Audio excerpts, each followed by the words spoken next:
Hello, you're watching Outsiders with Rita Panahi, James Morrow and myself, Rowan Dean.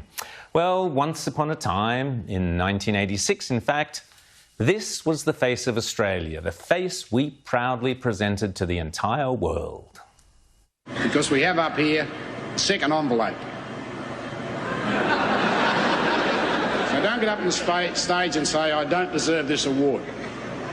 If you really feel you don't deserve an Academy Award, just give us a wave from your seat.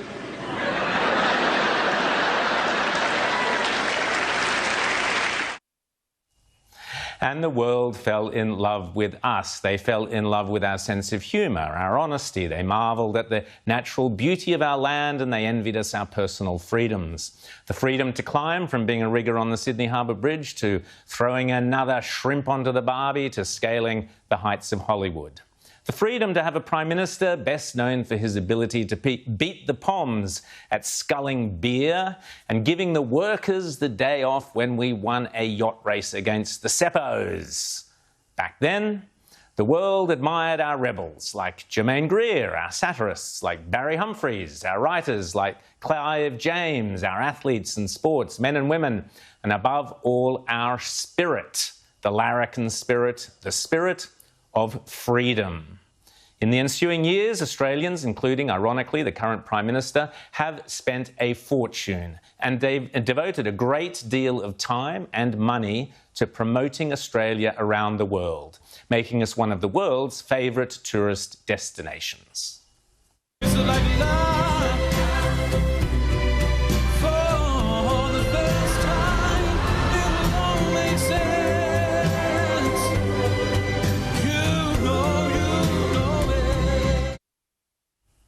There's nothing like Australia. Or rather, there was nothing like Australia. And the face we now show to the world has made us a laughing stock, but not in an admirable way. Firstly, let me say I do not support or advocate violence of any kind, and I believe in upholding and obeying the law. But I also believe in the inalienable right to protest in a democracy. What I'm about to show you is a montage of just some of the images of Australia from social media and elsewhere that are now sweeping the globe. Of course, they do not always tell the full story, and I do not present them as factual reports, but merely as an indication of the face of Australia now being seen around the world. A face as ugly, as repugnant, and as sinister as the faces of so many of those tin-pot dictatorships and creepy authoritarian regimes we free Aussies either fled from or grew up feeling nothing but contempt or pity for. Yet it is many of those societies from Eastern Europe, from parts of Asia, South America, who now pity us. The hundreds of millions of dollars that Australians have invested in promoting the openness and beauty of our nation around the planet has now been completely blown to smithereens by the ugliness of one man's narcissistic authoritarian regime, the Victorian Labor government of Daniel Andrews, and the fascist behaviour of some disgraceful members of our once respected and admired police forces. I repeat, I don't advocate violence against any authorities, and I believe in obeying and upholding the law, but I also believe in the sacred right of peaceful dissent in any democracy. But here's just a taste of how the world now views Australia, and in particular, but not exclusively, Victoria.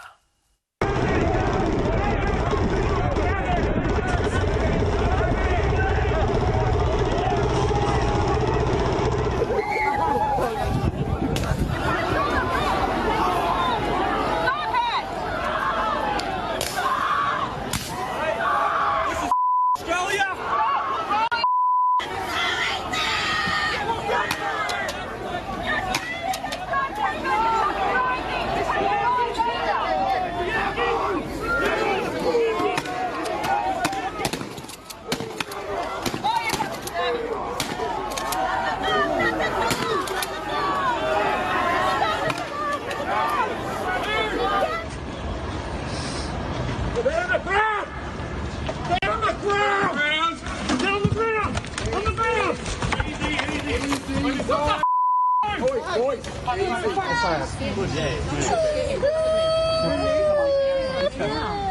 Excuse me, she has her son with her and she's done nothing wrong. This is for our health. In Melbourne, live now, seeing they've separated the groups, firing tear gas. It just suddenly kicked off. There are hundreds of riot police now. What the Meet Michael. He's a tradie who came here because he doesn't want jabs to be mandatory. And this is what happened. He says he got shot in the back by one of these rounds by police. There are others, he said, below the belt line, but that is very swollen. And what does it feel like to be shot? By my own country, by my police. It's disgusting.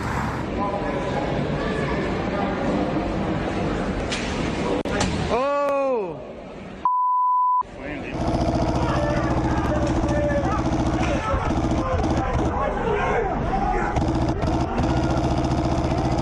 Go home. Otherwise, they start issuing tickets. We don't want to do it, but we will do it, right? Well, if you don't want to do it, don't do it.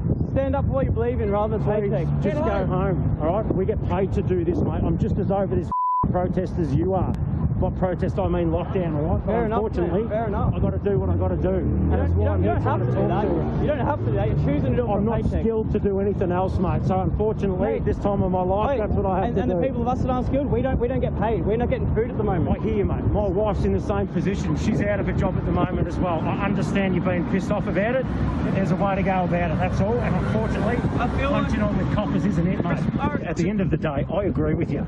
Then why are you standing on this side and not with us? Because that's what I get paid to do. So you agree with me, but you get paid to do that, so you stand on that side. Why I'm trying to talk to you the way I'm talking to you, as opposed Exactly, to... because it's not, you're doing what you're getting paid to do, not what you stand in, and that's why I disrespect you. That's fine, and I'm still asking you to go home, please. They're throwing at the coppers. Look at that. Look at that. They're throwing at the coppers. Get him. Whoa.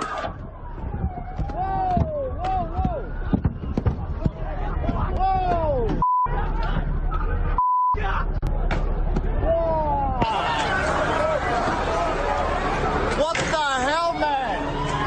Whoa, whoa, whoa! Whoa!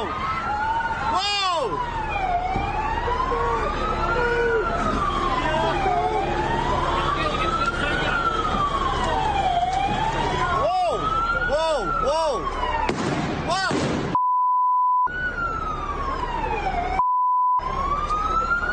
Attention. This is a police public order warning. You have previously been directed to leave. Leave now or force may be used. No further warnings will be given.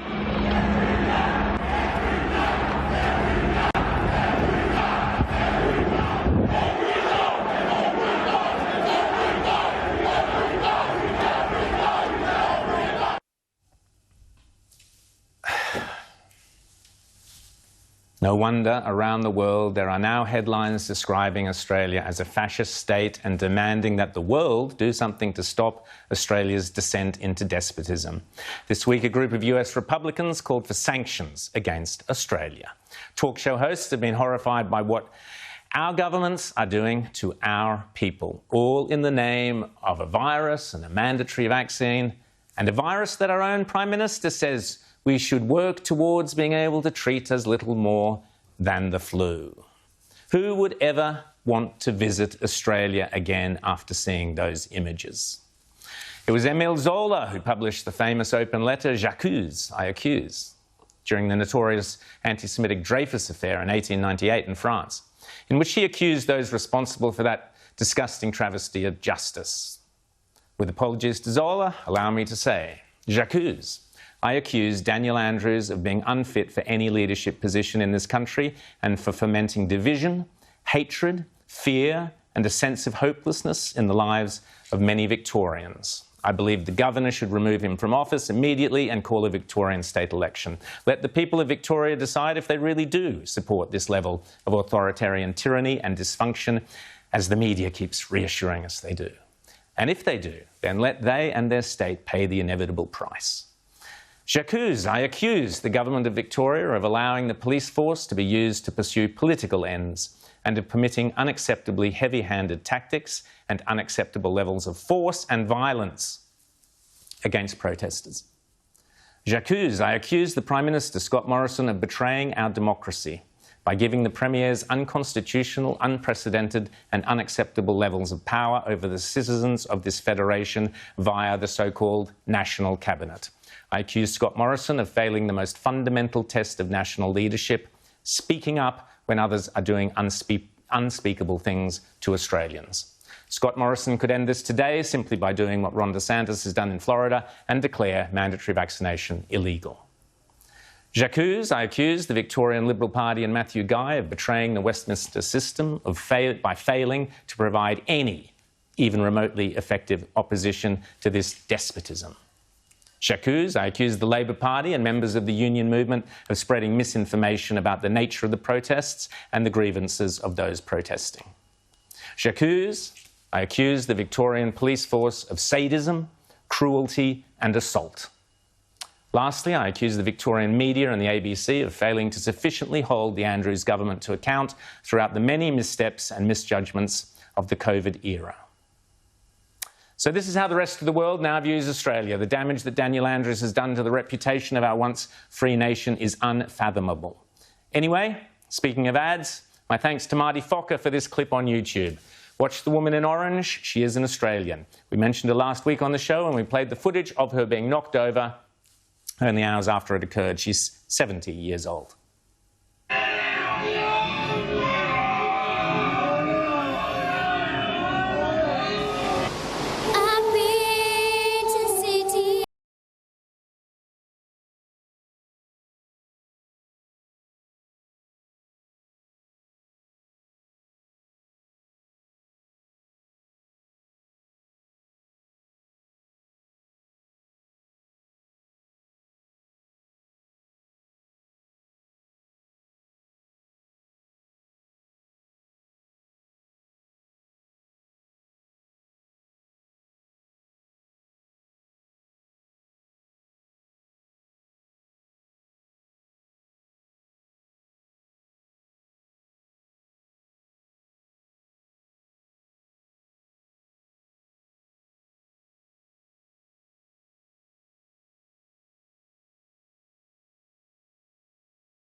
So forget throw another shrimp on the barbie.